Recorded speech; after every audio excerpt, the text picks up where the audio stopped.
Halo guys. Ini video spesial. Sudah lama nggak nge-YouTube. Kali ini saya coba beri yang spesial-spesial pakai telur 5. Dan saya harap kalian nonton sampai akhir. Ada banyak alasan penting yang akan jadi latar belakang kegiatan saya selama setahun ke depan gitu. Gak perlu lama-lama, kita langsung aja. Let's go. Ada beberapa hal yang akan saya bahas di sini. Agak panjang, tapi saya harap tonton sampai akhir. Yang pertama, soal karir keguruan. Kedua, agenda praktek baik. Yang ketiga, alasan-alasan. Mulai yang pertama dulu, teman-teman. Jadi begini, teman-teman. Seperti yang sudah kalian tahu mungkin, hal terkait ini sebenarnya sudah saya sematkan di akun Instagram saya yang paling atas. Kalian bisa baca sendiri nanti. Per Januari 2026 kemarin, malah lebih tepatnya itu setelah Hari Guru November akhir 2025, saya sudah tidak mengajar, alias resign, alias mengundurkan diri, alias jadi pengangguran terdidik. Kalau kalian tanya alasannya apa bang, alasannya apa bang, ya singkat saja gitu, integritas saya diinjak-injak gitu. Gaji ratusan ribu it's okay sebenarnya, nggak pernah masalah bagi saya. Tapi kalau integritas diinjak-injak sama orang-orangnya, saya rasa saya perlu pulang gitu aja. Walau saya sudah PPG waktu itu, hitungan minggu, sertifikasi 2 juta itu cair gitu dong. Tapi tidak masalah itu semua gitu. Pikiran saya sederhana, saya bukan dari nol teman-teman. Saya bukan dari nol, saya kalangan orang yang bukan dari nol. Saya memulai hidup dari minus. Bila Tuhan pada akhirnya mengambil semuanya kembali, saya tak gentar sama sekali, teman. Jadi itu ya gitu. Setelah mengundurkan diri dari sekolah swasta tersebut, 3 sekolah sudah saya coba lamar. Karena memang saya passionnya itu harus kembali ke sekolah, harus kembali ngajar. Karena banyak hal, banyak keahlian, banyak keterampilan yang ingin saya coba berikan ke anak-anak bangsa ini. Gitu. 3 sekolah sudah saya coba gitu, pakai jalur orang dalam gitu. Pakai jalur orang dalam, bukan negeri ya, ini swasta. Dalam artian ada kenalan di sekolah tersebut. Saya lihat ada loker, sehingga saya coba kontak teman saya coba bilang, ini ada lamaran dari saya, barangkali bisa bantu.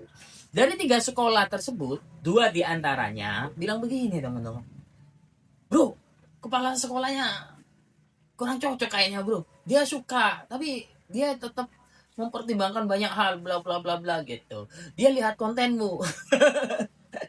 Panjang kalau saya teruskan, tapi intinya seperti itu. Saya memaklumi sebenarnya hal-hal semacam itu, saya memaklumi. Sekolah pasti ketar-ketir lihat konten seperti saya, apalagi orang-orang kayak saya ini kan ada di tepi jurang persoalan gitu ya, dalam landscape persoalan di Indonesia gitu, terutama ITE dan lain sebagainya itu. Karena memang nanti akan ribet juga seandainya saya terpleset atau blunder atau apa gitu, ya tetap sekolahnya pada akhirnya yang kena. Jadi hal itu saya memakluminya gitu, antara identitas saya sama kebutuhan sekolah, saya memakluminya. Apalagi di Indonesia gini, orang nggak salah itu bisa disalah-salahkan nanti gitu. Atas hal itu saya sekali lagi memakluminya gitu. Saya sudah berpasrah, ya sudahlah, memang kita perlu cari dunia lain, mungkin sertifikasi ya udahlah, bahkan belum saya buka itu di amplop coklatnya itu belum saya buka, dari kampusnya kemarin dikirim online. It's okay gitu lah, biarkan itu jadi riwayat pekerjaan saya. Kita lanjut bagian kedua. Setelah saya pikir lama, muncullah ide kelas bahasa. Ini yang penting, kelas bahasa ini sebenarnya sudah lama saya desain gitu. Lama sebelum saya ngonten sudah ada di pikiran saya untuk membuat satu program tentang guru-guru bahasa Indonesia agar bisa saling berbagi praktek baik gitu. Tentu belum ada gambaran untuk online atau untuk membagikannya dalam bentuk konten seperti hari ini, karena memang waktu itu belum ada paradigma guru konten, itu belum ada. Pikiran saya berbagi praktek baik waktu itu yaitu tadi, saya merasa punya keilmuan, saya merasa punya pikiran, saya merasa punya pengalaman untuk menyalurkan hal itu kepada para guru gitu teman-teman. Tapi persoalannya waktu itu cuma satu, ketika ide sudah saya susun, silabus sudah saya susun, saya coba tawarkan ke dalam tanda kutip ya, ke komunitas guru, udah katakanlah seperti itu, atau grup guru, udah katakanlah seperti itu. Tapi responnya seperti ini, oh ya bisa mas, tapi nanti audiensnya dikasih snack atau makan ya, karena kan kasihan juga datang jauh-jauh, datang sudah meluangkan waktu tapi nggak dapet apa itu makanan. Di situ saya merasa lah, kok malah saya kasih makan, padahal harapannya saya kolaborasi, saya ngajak grup-grup guru itu untuk apa itu membuat kegiatan dan saya mengisi, saya kasih ide dan lain sebagainya. Kok malah saya ditagih makanan? Di situ saya merasa kecewa, aku malah double pengeluaran ini. Ketika saya merasa kecewa, akhirnya saya ya udahlah bikin buku saja, sampai jadilah buku saku guru bahasa Indonesia yang mungkin sudah kalian baca, yang mungkin sudah kalian coba terapkan. Itu karena kekecewaan saya saja gitu, sehingga muncullah buku itu gitu. Setelah resign tadi teman-teman, saya berniat mengajar bahasa saja lewat daring. Itu pertimbangan yang kayaknya logis. Berapapun pesertanya, saya rasa tak pernah masalah. 2, 3, bahkan 10, saya tetap akan jalani gitu. Desain kelasnya, ini yang terpenting. Desain kelasnya nanti 30% teori, 70%-nya praktek sharing sintaks gitu. Jadi kelas ini bukan kelas monolog, kelas yang saya harap bisa langsung to the point, ke ide-ide yang langsung praktikal, gak ada hubungannya sama kurikulum mendalam, kurikulum merdeka, kurikulum apa nggak ada hubungannya sama gitu-gitu. Saya nggak bermain di sana, bahkan saya memang harus menghindari hal-hal semacam itu. Jadi yang saya tawarkan murni keilmuan bahasa atau pelajaran teks bahasa Indonesia. Jadi fokus kegiatannya nanti seputar keilmuan itu. Jadi langsung to the point, nggak diembel-embel apapun gitu teman-teman. Mulai dari teks deskripsi sampai mungkin artikel populer. Nanti materinya full selama setahun. Atau kalau mau di breakdown ya mungkin sebulan sekali atau seminggu sekali. Itu nanti akan menyusul, akan saya coba pikirkan matang-matang breakdown kalender kelasnya gitu. Lalu semua itu teman-teman, ini yang terpenting, semua itu gratis. Jadi kalian nggak perlu bayar, nggak ada sertifikatnya. Jadi kalian bebas keluar masuk kapanpun mau, bebas mau ngajak siapapun bebas, nggak perlu guru bahasa Indonesia. Silakan join di situ, nanti saya akan berbagi cara membangun teks kurang lebih seperti itu. Bahkan saya sudah mulai menerapkan ini selama 3 tahun ke belakang lewat saluran sekte guru bahasa Indonesia. Bagi kalian yang sudah join pasti tahu bagaimana saya memberi ide praktek baik di sana gitu. Kurang lebih seperti itu nanti kelasnya.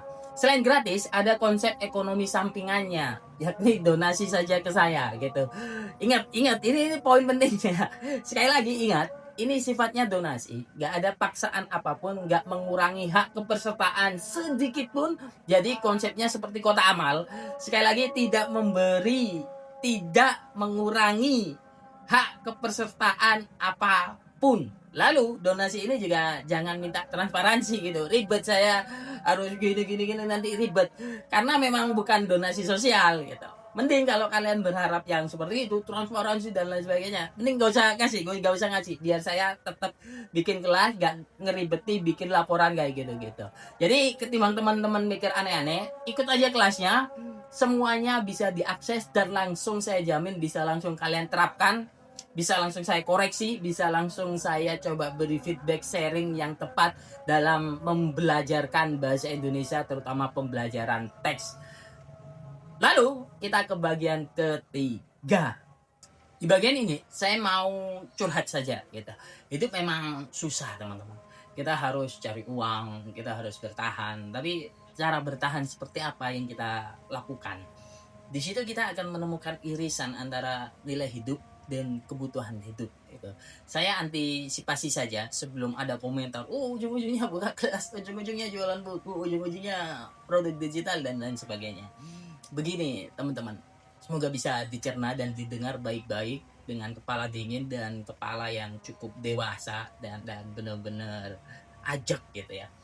Proses ekonomi tersebut tidak pernah salah sebenarnya, karena memang itu mutlak aktivitas ekonomi di kehidupan hari ini.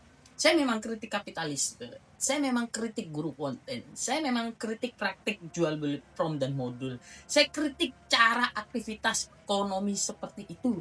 bukan berarti saya tidak memperbolehkan aktivitas ekonomi itu. Kalau teman-teman mempersoalkannya, terus orang kayak saya harus cari uang lewat apa? Saya kritik kapitalisme. Saya sendiri tuh seorang pedagang martabak. Terus saya nggak boleh dagang martabak kan gitu. Saya kritik guru. Saya sendiri seorang guru gitu. Saya kritik eksploitasi alam. Saya sendiri tukang kayu teman-teman.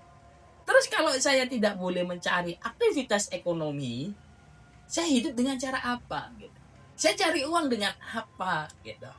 Kalau memang mau kritik balik ke saya, kritik saja. Bagaimana saya menjalankan aktivitas ekonomi tersebut. Di situ akan ketemu.